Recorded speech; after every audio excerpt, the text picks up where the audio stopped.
இன்னும் வாக்காளர்கள் எங்களுக்கு எந்த தேர்தல் நடக்குது, யார் தேர்தல் நிக்கிறாங்க, இது எங்களுக்கு குழப்பமா இருக்கு அப்படின்னு இன்னும்மா சொல்றாங்க. கண்டிப்பாக இருக்கும்.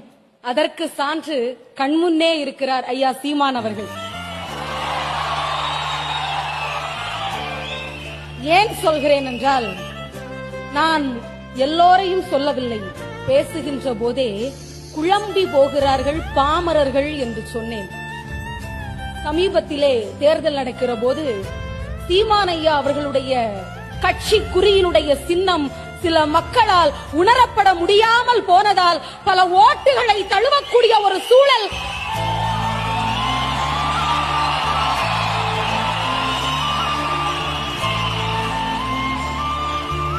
இதே தமிழ்நாட்டில் தானே நடந்தது.